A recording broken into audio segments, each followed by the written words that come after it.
Oh, this just hurt my heart. I know. I literally, it was just like, bruh.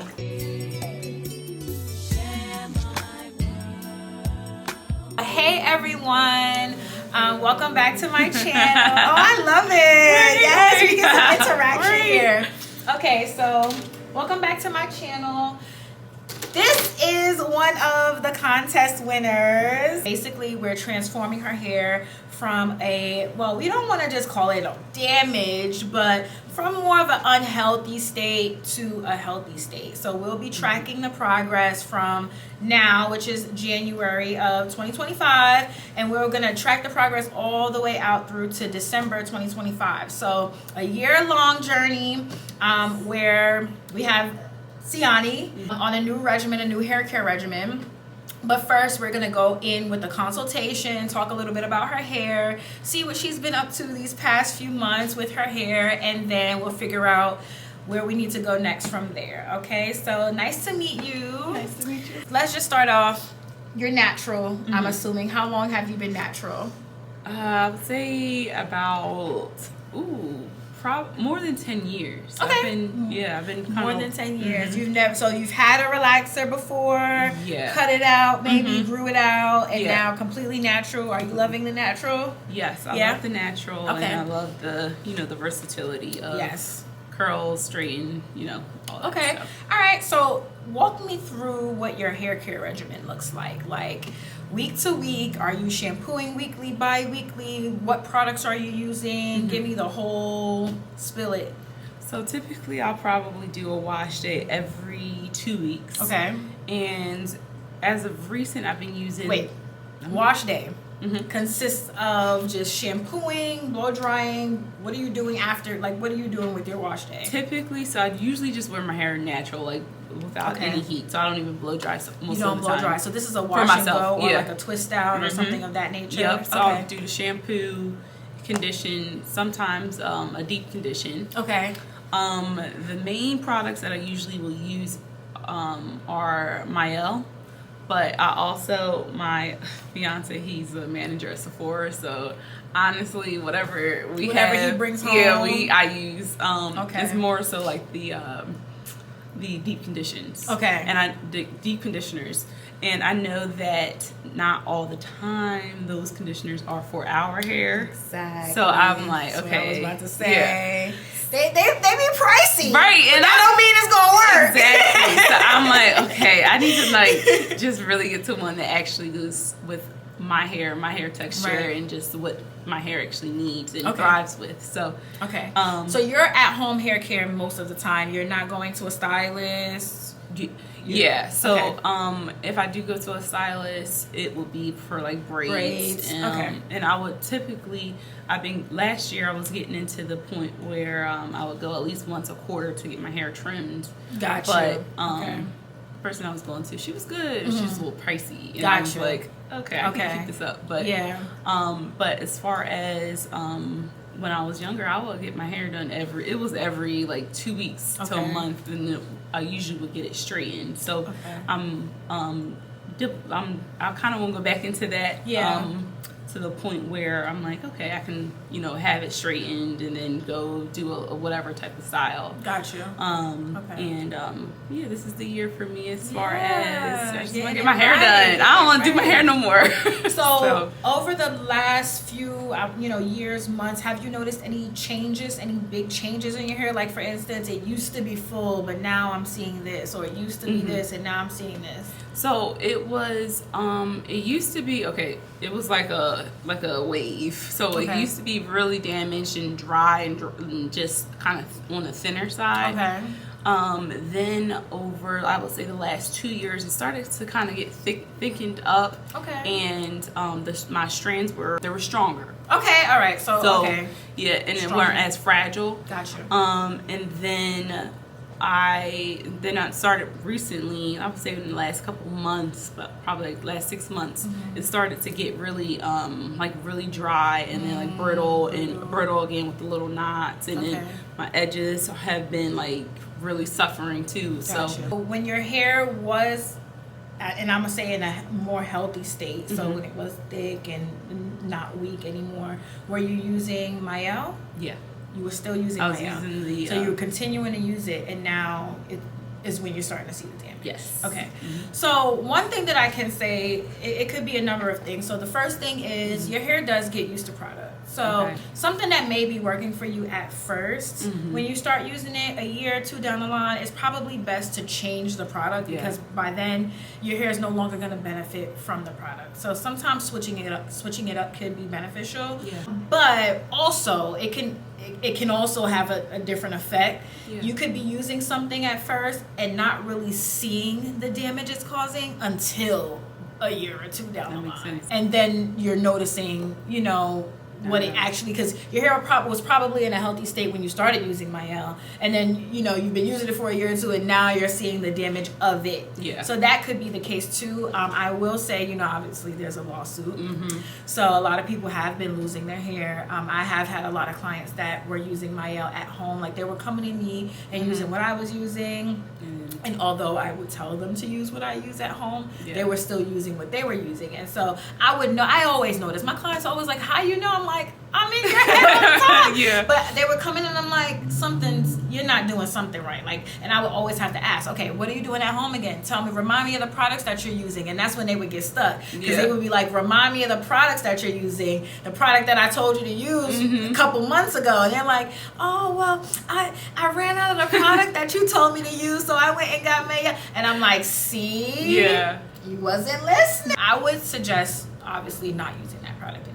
I don't think Mael is a good product. I always like to give this like analogy to clients because I feel like this is kind of where they understand it best.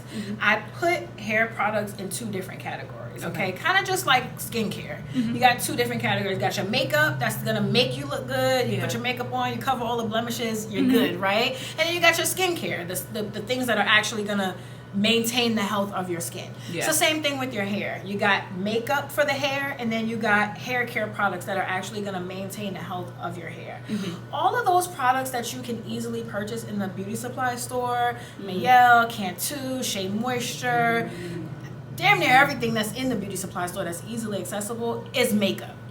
Okay, so none of those things are going to maintain the health of your hair. They're damn sure not going to take your hair from an unhealthy state to a healthy state. Yeah. All right, so you may have a case with some of those products where if your hair is already healthy, it's not going to cause any, you know, crazy damage maybe, but it's not best for continuous use if you're trying to maintain the health. Okay, then you got your hair care products, the products that are actually going to aid in the health of your hair. Yeah. All right, so we want to use more so professional products. Okay, in that category, I would say Nairobi, Mizani, Design Essentials, Kenra, Keracare. You know, there's so many other brands. You know what I mean, that you could use that would be best. You know, better for the hair hair care. Yeah. As opposed to just running to, you know, Target and picking up what you Cream of Nature, picking up olive oil, you know, all those products, because to be honest, they don't help.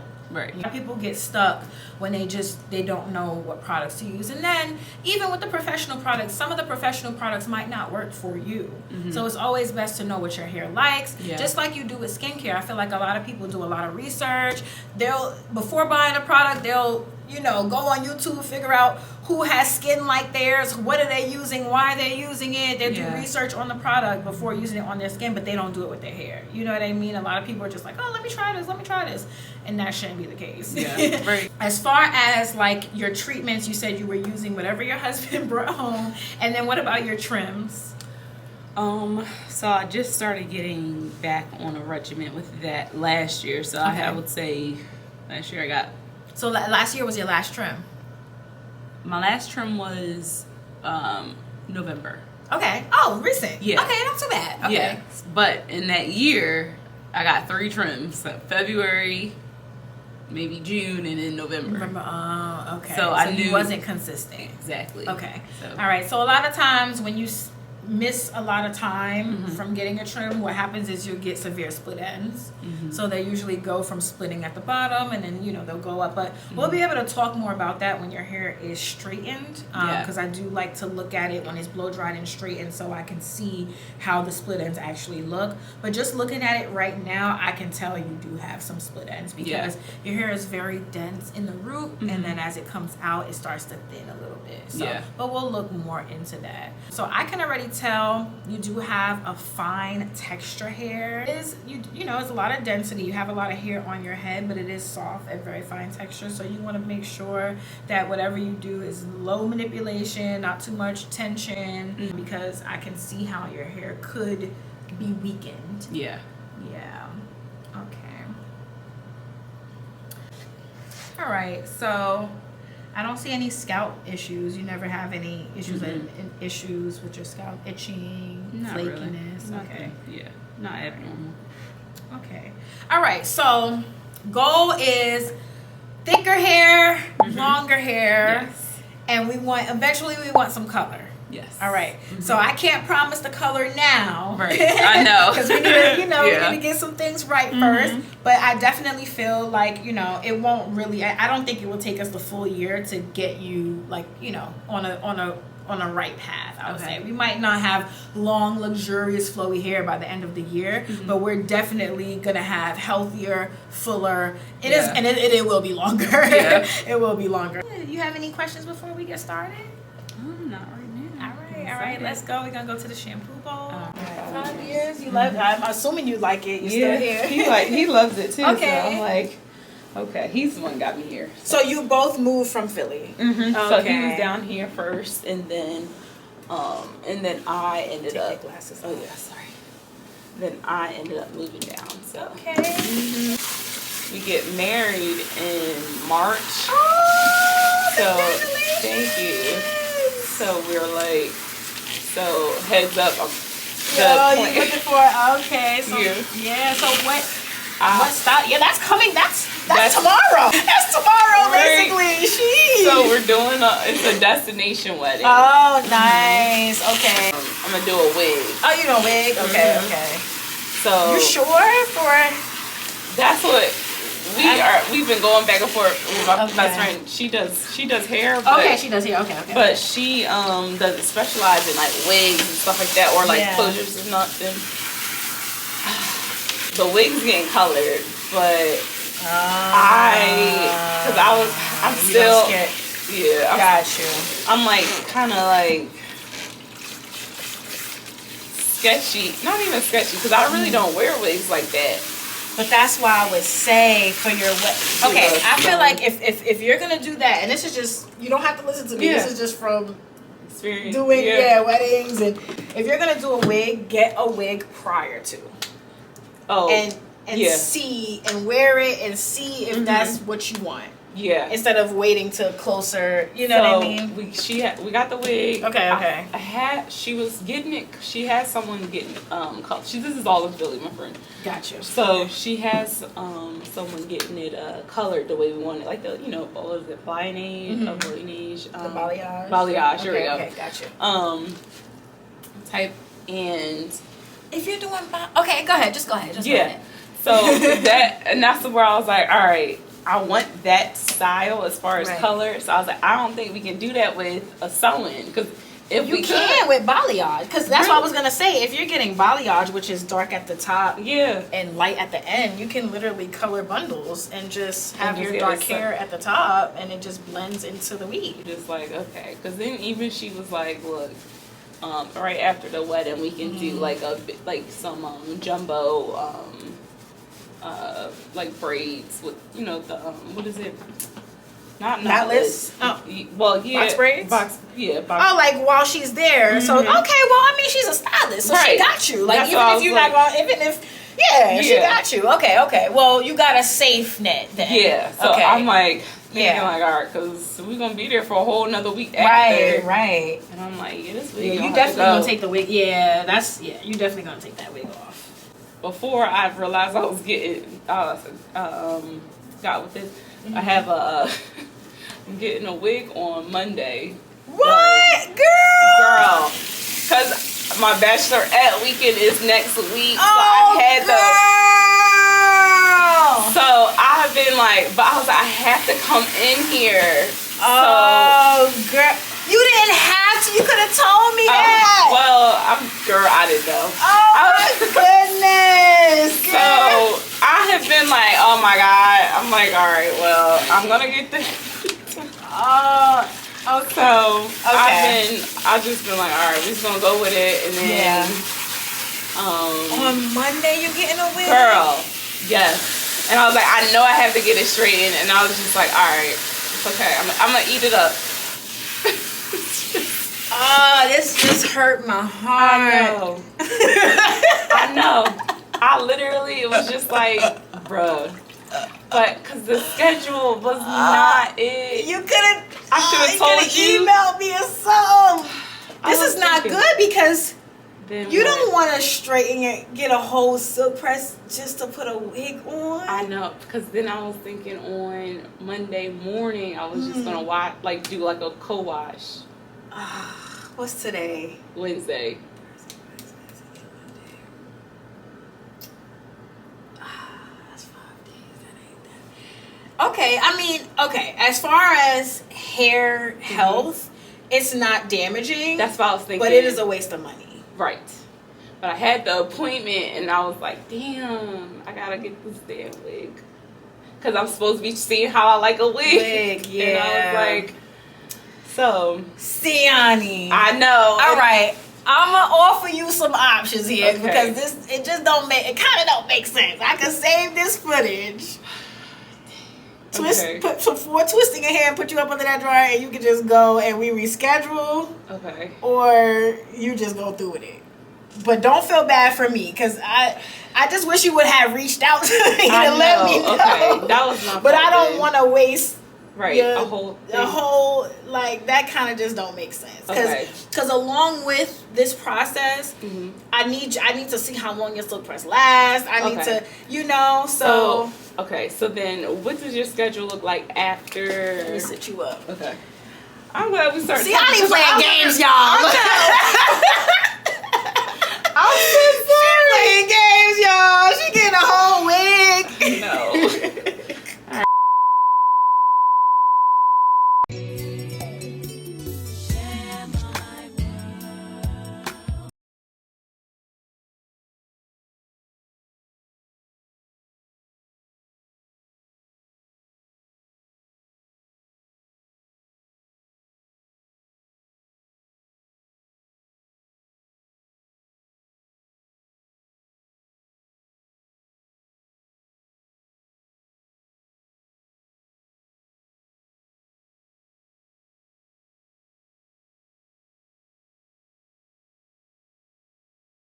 Thanks for watching. Subscribe for part 2.